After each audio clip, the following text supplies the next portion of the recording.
Submitted the question yet, I'll still let you do that. You can go online and do it, or you can hand it to me. If you give me the question, it's not anonymous anymore, okay? But if you go online and do it, I won't know who did that. And you have asked some very difficult questions, and this Sunday is very difficult, thanks to the person who asked this question.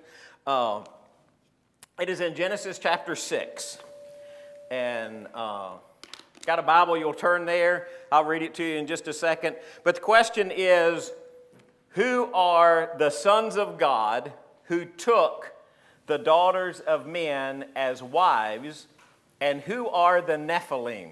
That is not a new question. This question has been asked for millennium. For thousands of years, people have debated this question.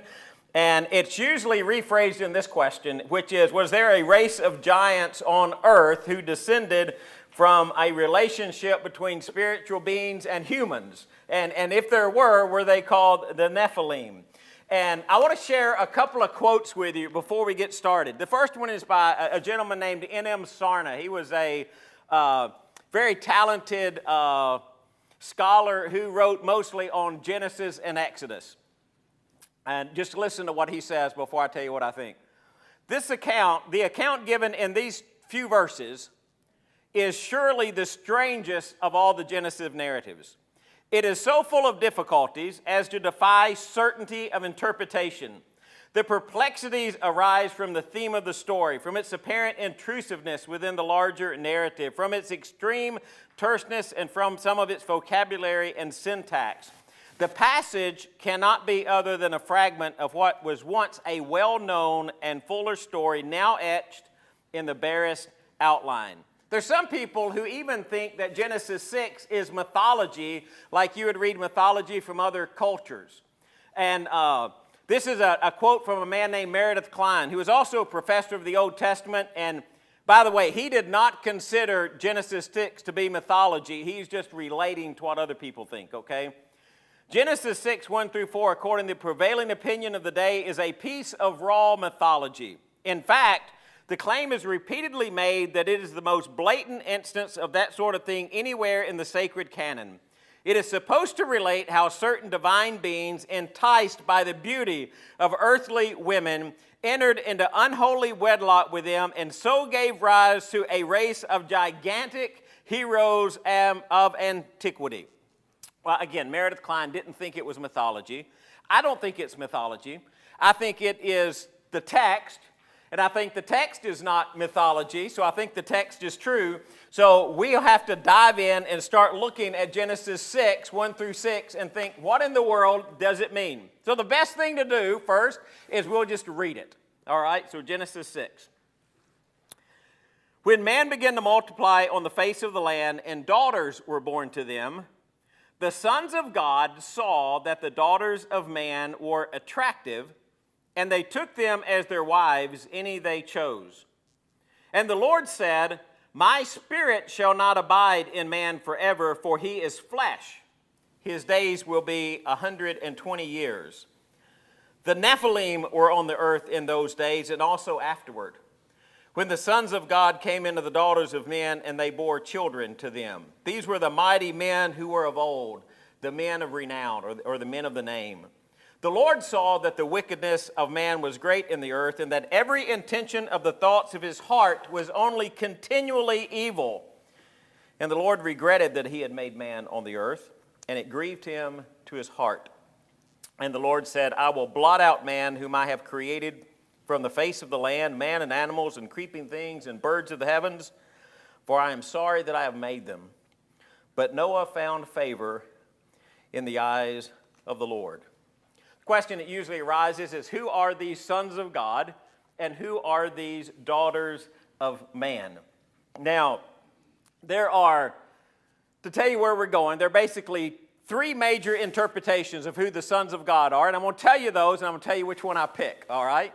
There are kind of two interpretations to who the men were, and I'll tell you what they are, and I'll tell you which one I pick. Now, if you pick one differently than me, I think we'll both still get to go to heaven, Okay? So we're kind of in an area of Scripture where there is a grave difference of opinion, and if your opinion is different from my opinion, I still love you, and I'll hug you, I'll shake your hand, I give you a fist bump when you go out the door, and we'll look at each other in heaven, and we'll say we both got it wrong. Okay? But for right now, we will go through that. You know, the oldest here are the three for angels, that either angels, the sons of God are either angels.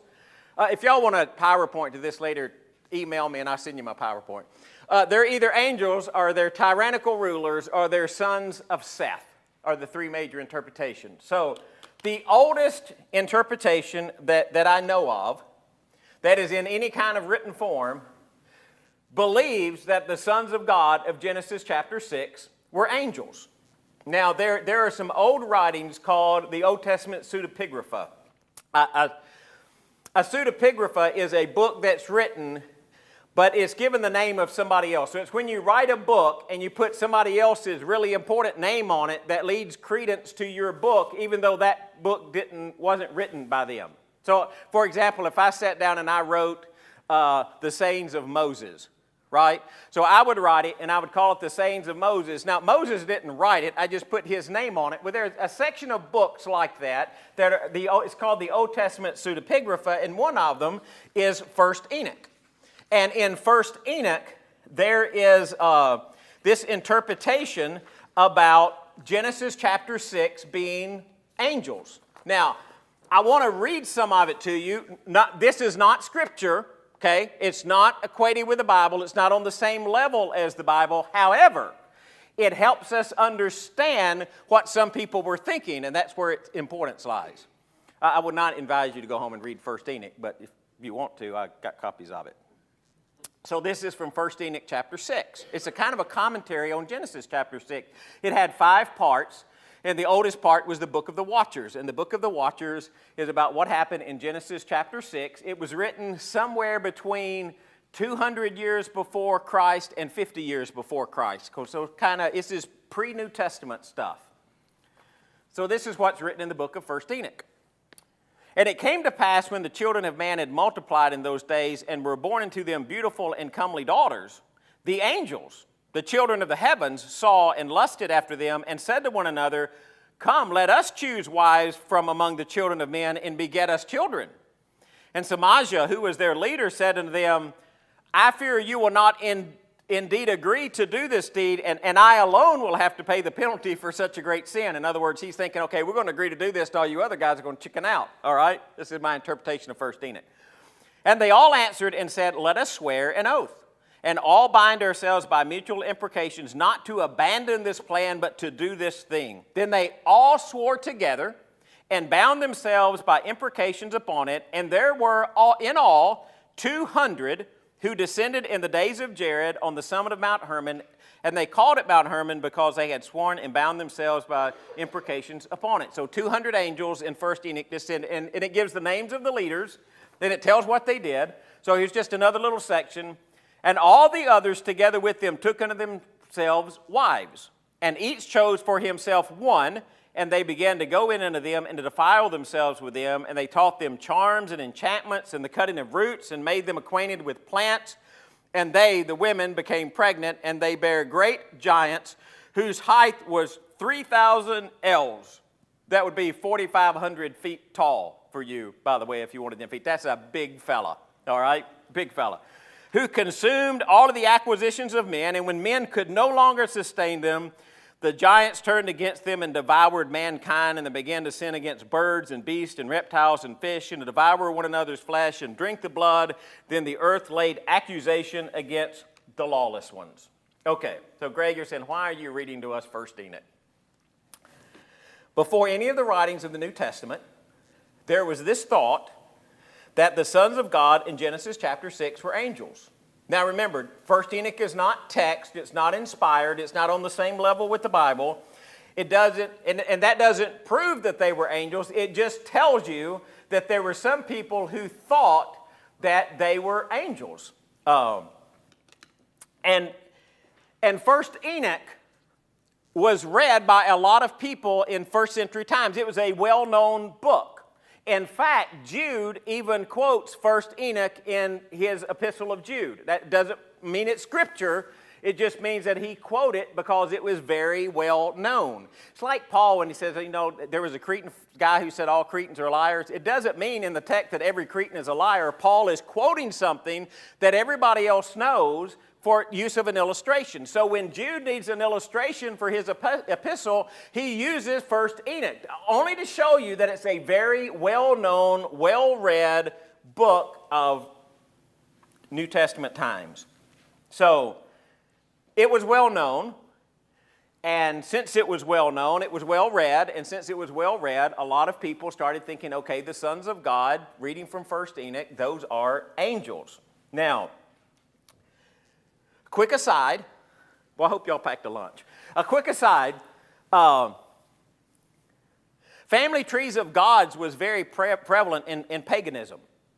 Like Zeus was the son of this god, and you start with the gods, and you've got these family of gods. So in pagan worship, you had these relationships between gods and humans, and gods who bore other gods, and this god was a son of that god, and this god was a goddess, but she was the daughter of this god and this god. So you had all of that going on in paganism at the time that 1 Enoch is written. So you kind of you need to have that background of knowing what's going on with that. But this first idea was that they were angels.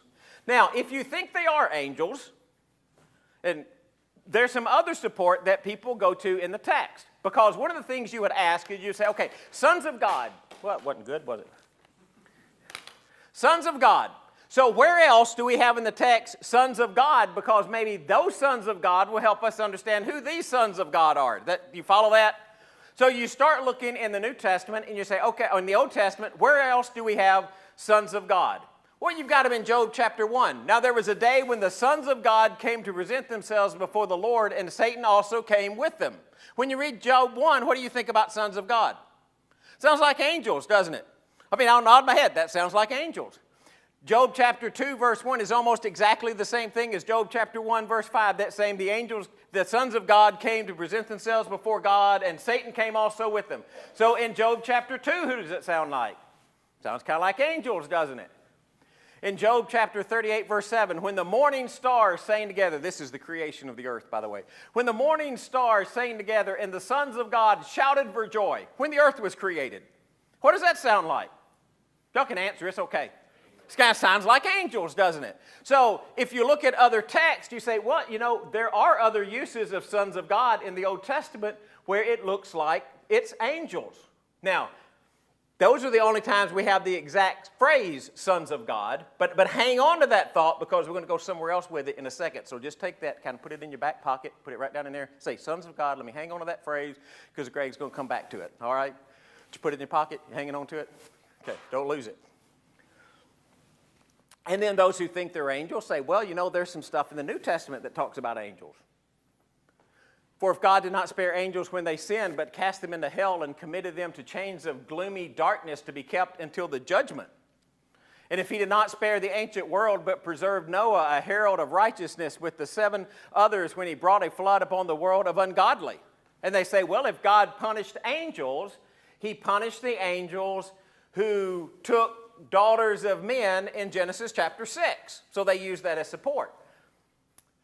And the angels who did not stay within their own position of authority, another New Testament passage, but left their proper dwelling, he has kept in eternal chains under gloomy darkness until the judgment of the great day.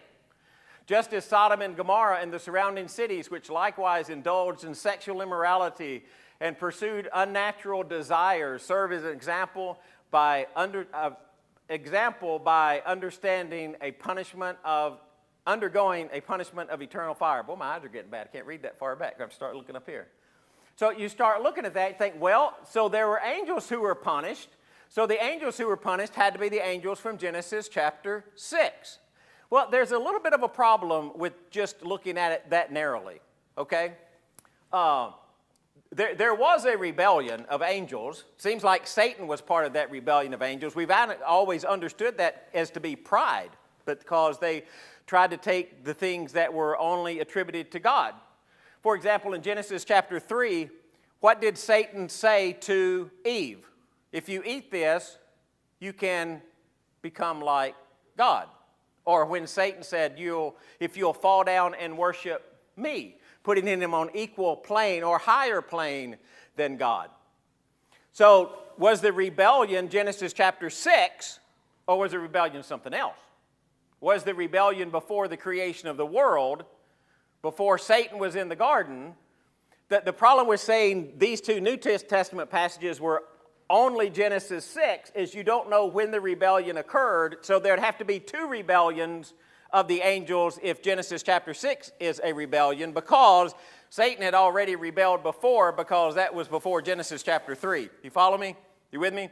So, now, if you want to look at that passage and say, well, I think the sons of God are angels. Well, that's the view of the early church. At least a part of it.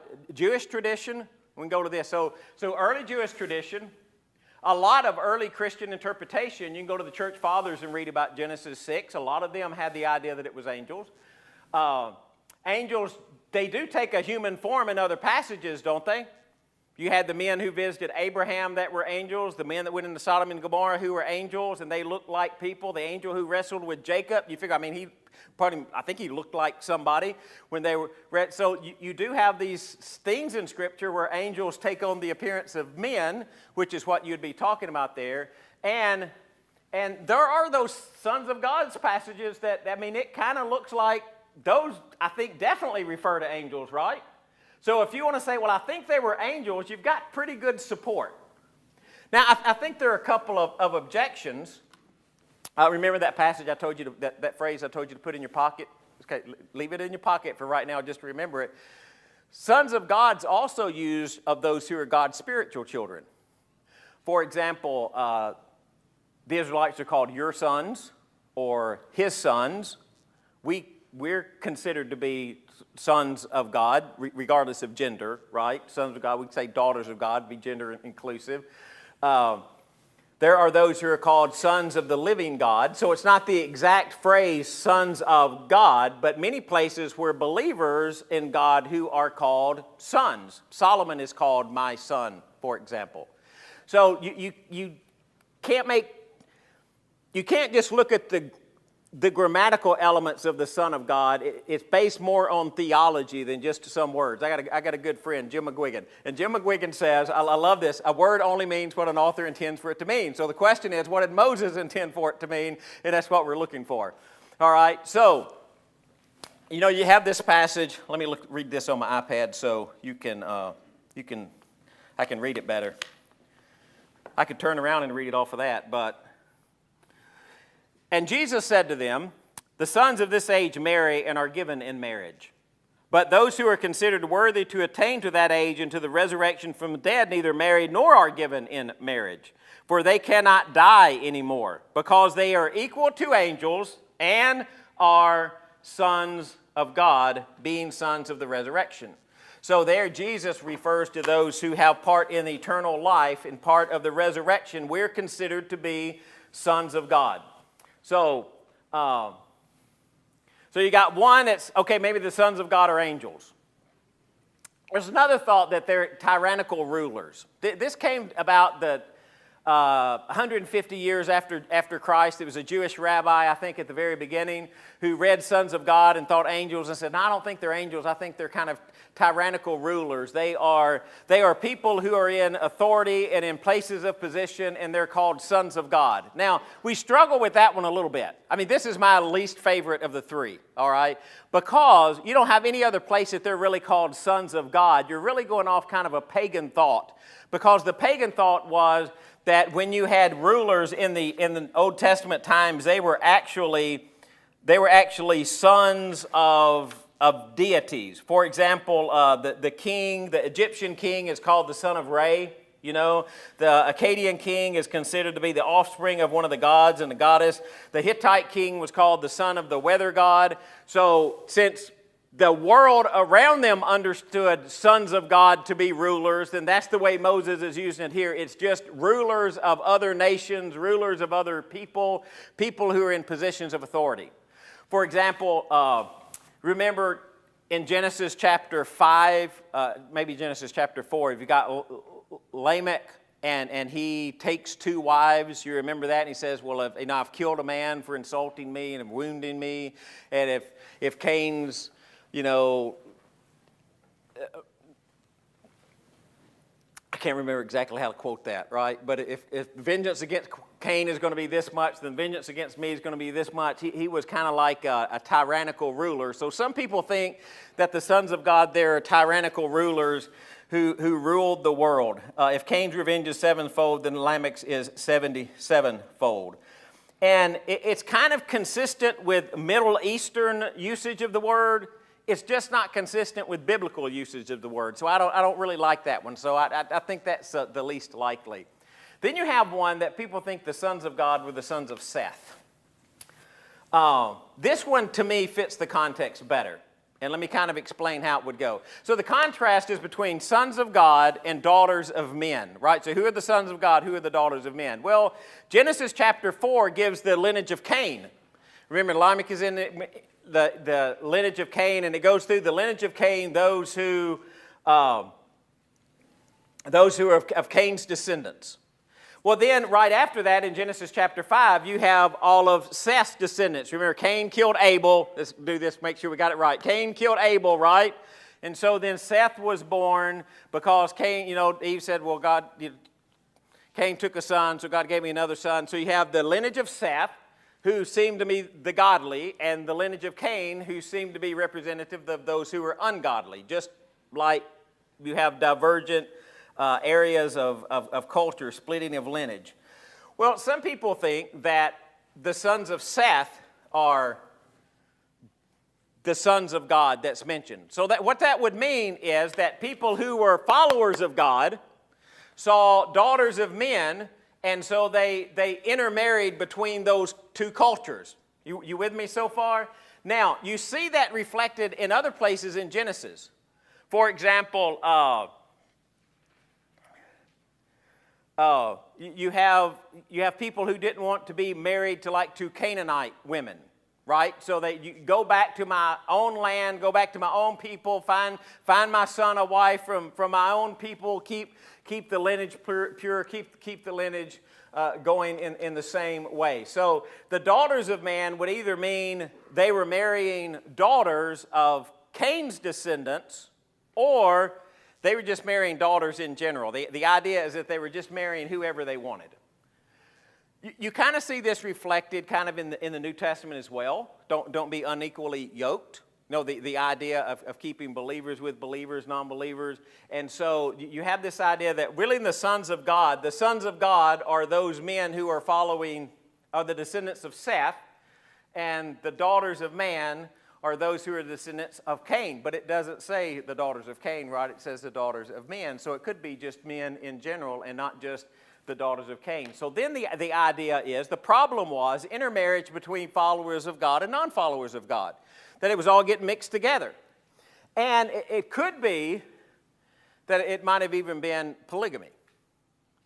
How many did they take? Whoever they chose, right? Now, hang on to that, because we're going to go back in just a second. We're going to make sure we look at it in context. So you got all of those ideas about who are the sons of God. I kind of lean toward that they're the descendants of Seth. Now, part of that comes into it, well, then who are the Nephilim, right? Because we got these Nephilim who are wandering the earth. There are a couple of things about the Nephilim. Number one, we don't really know what Nephilim means. We've kind of transliterated a Hebrew term because we didn't really know what to put there. It could be that it's from Nephal, and Nephal means to fall. That's kind of an easy Hebrew word to remember, right? Nephal means to fall. It's the only way I ever remembered it on a test. So it could mean that Nephilim are fallen ones. Okay, those who think that they are angels, what do they say about Nephilim? Oh, those are the ones that are fallen from heaven, right? That's why we call them Nephilim. Good possibility. Others say, well, they're ones who have fallen in battle. They're great men of renown. They're men of the name. They're men of respect. They're those who are strong and mighty. In fact, in Hebrews 6, it links 2 words. One is Nephilim, which we're kind of struggling with what it means, and the other is Geborim, which means they were the mighty men. The Geborim were the mighty men. For example, David had Geborim. David had his mighty men. And so these were mighty men, men from of old. Here's the one thing the text doesn't say. Okay, sometimes you got to look at what it doesn't specifically say. It never specifically says that they are the result of the sons of God and the daughters of men marrying together. It just says they're on the land in that time. They are there. Doesn't say where they came from. Doesn't say they were the result of that union. Just that during this time, these Nephilim were on the earth. Not only then, but it says also afterwards, right? Afterwards. So we start asking, well, who were the Nephilim? And were they really 4,500 feet tall? The only other time Nephilim occurs in the text is Deuteronomy chapter, that is not the right, well, that is the right verse for that. I think I put the wrong, hang on a second. All right, I want to do this verse first. Got them out of order.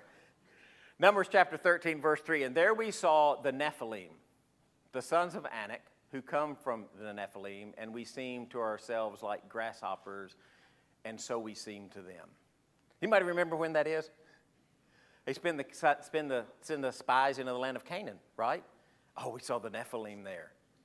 Okay. Nephilim in Genesis chapter 6, before or after the flood? Before. Y'all help me with this. Nephilim in Numbers chapter 13. After.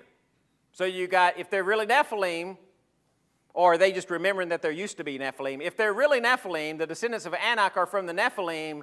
You got Nephilim, or descendants of the Nephilim, who exist after the flood. So if the flood was to take care of the Nephilim, somebody survived, which nobody survived except Noah and his family. So we're kind of, okay, so how do the Nephilim fit on both sides of the flood? That's a pretty difficult question to answer unless they're not really the union of those marriages. They're just really big people. There are just some people who are large stature, not because they're between angels and humans, just it's human-to-human relationship. So if you go back, and the Anakim are also counted as Rephidim. Oh, we've got two names for them now, Rephidim and them, but the Moabites call them Emim. So these are all really big, large people. Going the wrong way. I got my slides kind of messed up there. Hang on. We're going to get to the right verse. For example, Og. For only Og, the king of Bashan, was left of the remnant of the Rephaim, and his bed was a bed of iron, and it was huge, right? I mean, you read that, it says, it is not 9 cubits was its length, and 4 cubits its breadth, according to the common cubit. So he had a bed 13 feet long. 13 feet. That's pretty good size fellow, right? So you got the Nephilim and the Rephaims and the Emims, and you got all of those combined together, and there's this large people that are just from normal human relations that are on both sides of the flood. So when you get to the Nephilim in chapter 6, it says, oh, the Nephilim were in the earth on those days. And even afterwards. It never says that they were the union of those marriages. It just says that they're on the earth at that time. They may not even be greatly connected. Now, if you believe that the sons of God in Genesis 6 are angels, who do you think the Nephilim were? They were those people who were born because of that union, and they were huge, and God sent the flood to take care of them. All right, so you're saying, okay, Greg, what are you doing with all of this, right? I think they're sons of Seth. If you just ask my honest opinion, I think the sons of God are the descendants of Seth who marry, and it's not that they just marry Canaanite women, it's that they just marry anybody that they choose. Genesis chapter 6 is about the fall of humanity, and there's this really cool connection to Genesis chapter 3. Eve saw, desired, and took. In Genesis chapter 6, what does mankind as a whole do?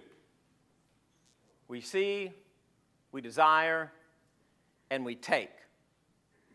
And so as God is going through all of that, and he's talking through all of those different things, and you're looking at Genesis chapter 6, it's what God does say through Moses as opposed to what he doesn't say. He doesn't say, I'm going to blot man out from the face of the earth because become intermingled in race with these angels, and I never really figured that was really what was going on, so I'm going to kind of take care of that. No, he says, I will blot out man whom I've created from the face of the land, man and animals and creeping things, because he says every intention of the thoughts of their heart is continually evil.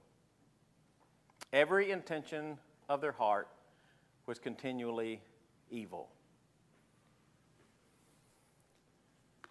When I look at my world, I don't think we need angels to come in to teach us how to be intentionally evil. I think we're just bad people.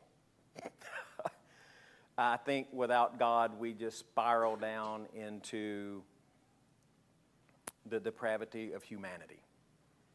And I think Genesis chapter 6 is God looking at the world saying, you know what happened in the world? The world turned to itself, turned to do all the things that the world wanted to do, took its own things, took its own initiatives, its own desires, its own plans, and all of a sudden in Genesis chapter 6, I'm kind of left out of the equation, except for Noah, who finds favor in God's eyes because he's blameless, because he's still a follower of God. Man, you get to Genesis chapter 6, and I start scratching my head thinking, I read it, it kind of sounds like angels. Honestly. But I don't think. A couple of reasons I don't, just to sum up. I got Rephaim on both sides of the flood, or at least the knowledge of them on both sides of the flood. I got really big people on the other side of the flood, just like I do on the first part of the flood, if they're really just meant to be large people. So the flood didn't take care of that. Nobody survived the flood except Noah and his family. It seems to show the depravity of humanity. It's not about angels, I don't think. It's not that we need angels to make us fall away from God. We fall away from God when we follow our own evil desire instead of following the way of God, which is exactly what happened in Genesis chapter 6.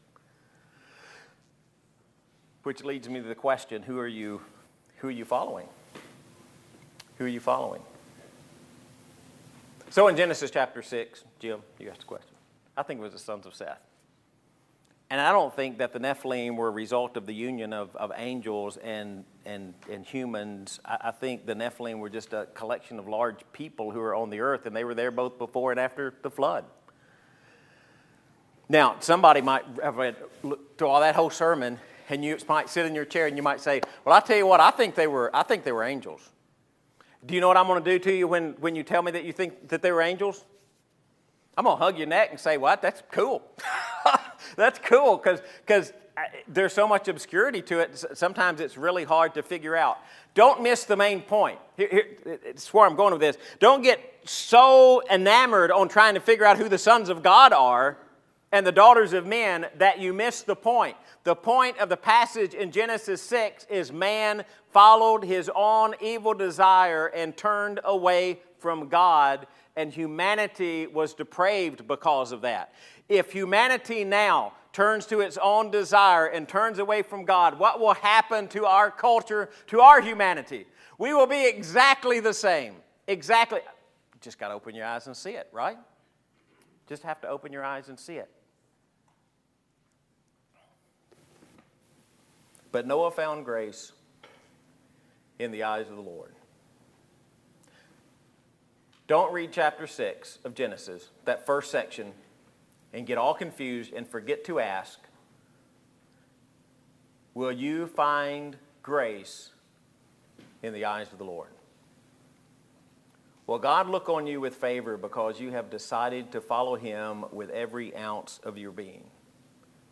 Please remember that from Genesis 6. And if you can't answer that yes, then please do something about that even while we stand and we sing.